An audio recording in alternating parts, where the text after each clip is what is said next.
देखो परिमाणटा एत बड़ सेटा दिने 2 दिन भितर समाहित करवाटा सहज नहीं।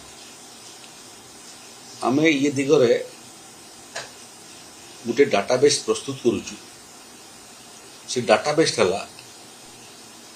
जे तहसील ऑफिस रे आमर वेबसाइट रे सबू अच्छी जमी मानकर समस्त विवरणी अच्छी बुलेट सब अच्छी।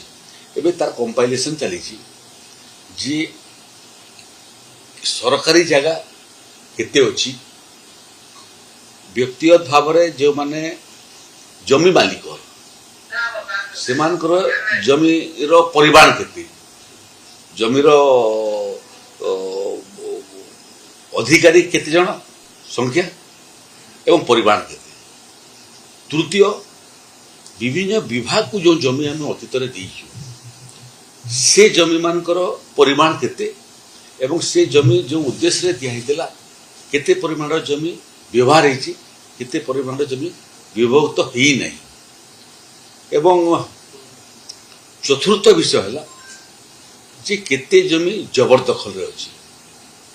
जबरदखल थिबा जमी मध्य छोट जमी परिमाण केते एवं एनक्रोचर केते बड़ जमी जोटा एनक्रोच होती तार परिमाण केते एवं एनक्रोचर केते यार डाटाबेस प्रस्तुत होउची।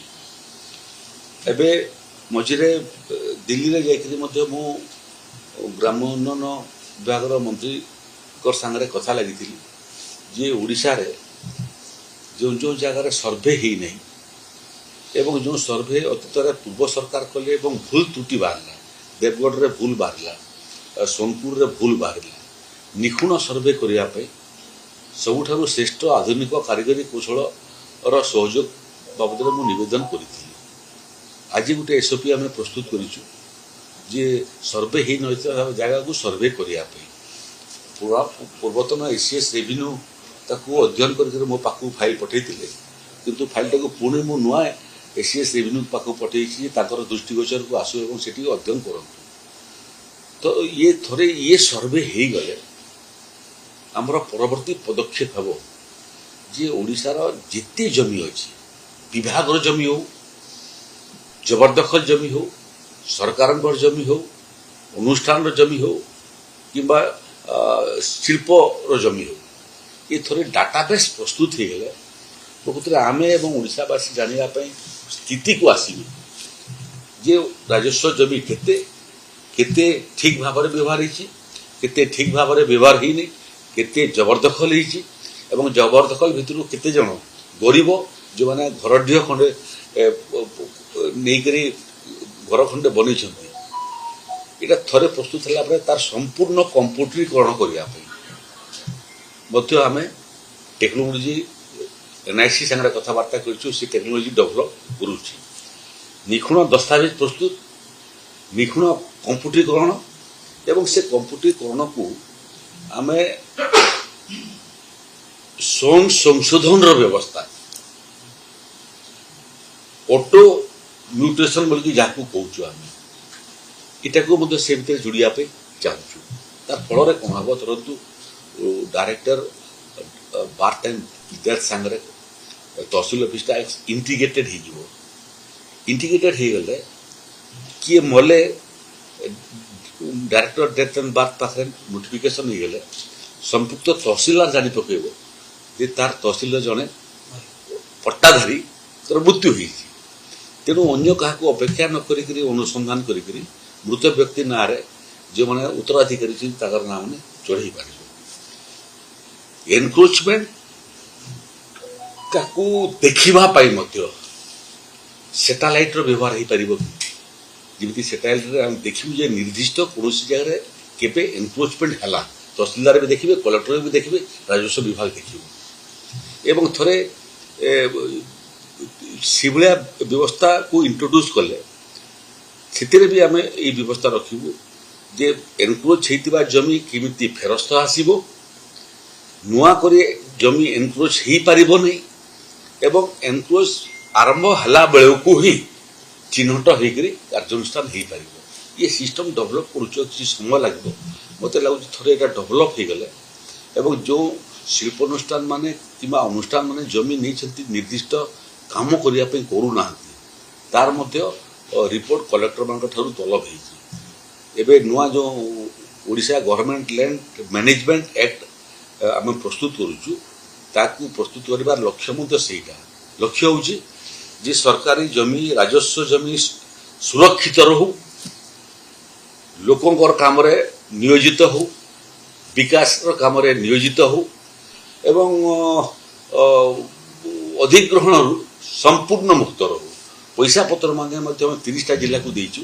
ଯେଉଁ ଜାଗାରେ ଏନକ୍ରୋଚମେଣ୍ଟ ହଟେଇବ ସେଇ ଜାଗାରେ ବାରବାର ଫେନ୍ସିଂ କରିକିରି ତାକୁ ସୁରକ୍ଷିତ ରଖିବ।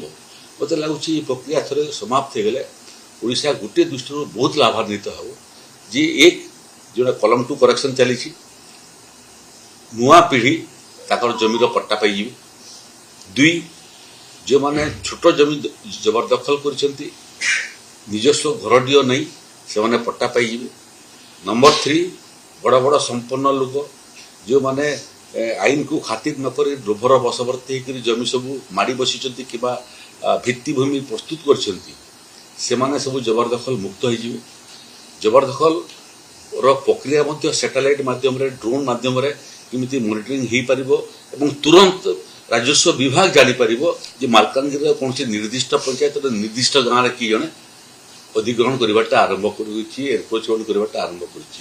ଏଇଟା ଥରେ ହେଇଗଲେ ମୋତେ ଲାଗୁଛି ଇଏ କ୍ଷେତ୍ରରେ ଲ୍ୟାଣ୍ଡ ମ୍ୟାନେଜମେଣ୍ଟ କ୍ଷେତ୍ରରେ ଓଡ଼ିଶା ସାରା ଭାରତବର୍ଷରେ ଗୋଟେ ମଡେଲ ରାଜ୍ୟରେ ପରିଣତ ହେବ। ସେ ପଟ୍ଟା ନୂଆ ପଟ୍ଟା ଆସୁଛି ଏଥର। ପୁରୁଣା ପଟ୍ଟାଟା ଯେଉଁଟା କାଗଜର ମୋଟା କାଗଜର ପଟ୍ଟା ଥିଲା ସେଥିରେ 2ଟା ପେଜ୍ ଥିଲା। ସେଥିରେ ପ୍ରଜାର ନାଁ, କିସମ କେତେ, କ'ଣ ଏରିଆ କେତେ ଏବଂ ମନ୍ତବ୍ୟ କଲମ ଥିଲା। ଏବେ କେନ୍ଦ୍ର ସରକାର ଏବଂ ରାଜ୍ୟ ସରକାର ମିଶିକରି ଉଭୟଙ୍କର ଉଦ୍ୟମରେ ଗୋଟେ ନୂଆ ପଟ୍ଟା ଆମେ ଇଣ୍ଟ୍ରୋଡ୍ୟୁସ୍ କରୁଛୁ। ସେ ପଟ୍ଟାଟା ଇଲେକ୍ଟ୍ରୋନିକ୍ସ ଚିପ୍ ଯୁକ୍ତ ପଟ୍ଟା ହେବ। ତା ଅର୍ଥ ହେଲା ଯେଉଁ QR କୋଡ୍ ସେଥିରେ ଲାଗିବ ସେ ତାକୁ ସ୍କାନ୍ କଲେ ସେ ନିର୍ଦ୍ଦିଷ୍ଟ ଜମିର 50-100 ବର୍ଷର ପୁରା ଅତୀତ ଜଣାପଡ଼ିଯିବ। ସର୍ଭେ ସେଟଲମେଣ୍ଟ ସମୟରେ କ'ଣ ହେଇଥିଲା, ପରବର୍ତ୍ତୀ ସେଟଲମେଣ୍ଟ ସମୟରେ କ'ଣ ହେଲା, କିଏ କାହାକୁ ବିକିଛି, ଯେଉଁଟା ଆମେ ଇସି ଆପ୍ଲାଏ କରୁଛୁ ବର୍ତ୍ତମାନ। ଆଉ ଇସି ଆପ୍ଲାଏ କରିବାକୁ ପଡ଼ିବ ନାହିଁ, ପଟ୍ଟାଟା ସ୍କାନ୍ କରିଦେଲେ ତାର ସମ୍ପୂର୍ଣ୍ଣ ହିଷ୍ଟ୍ରି ଜନ୍ମ ବୃତ୍ତାନ୍ତ ବାହାରିଯିବ। ଏବଂ ସେଥିରେ ଆଉ ଗୋଟେ ଲାଭ କ'ଣ ଦେବ ଯେ ଏ ଯେଉଁ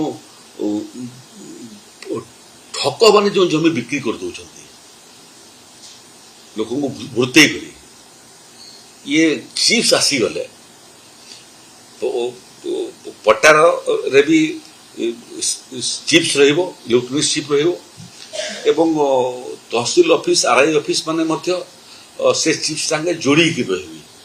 ତେଣୁ କିଏ କାହାକୁ ଠକିକରି ଜମି ବିକ୍ରି କରିବା ପାଇଁ ଉଦ୍ୟମ କଲେ ସାଙ୍ଗେ ସାଙ୍ଗେ RI ତହସିଲ ପର୍ଯ୍ୟନ୍ତ ତଥ୍ୟ ଖବର ପଳେଇ ଆସିବ ଯେ କିଏ ଗୋଟେ ଠକିବାଟା ଆରମ୍ଭ କରିଛି ଏବଂ ଠକେଇ ହେଉଥିବା ବ୍ୟକ୍ତିକୁ ସମ୍ପର୍କ କରିକି ଆମେ ତାକୁ ଠକେଇରୁ ମୁକ୍ତ ମଧ୍ୟ କରିପାରିବୁ।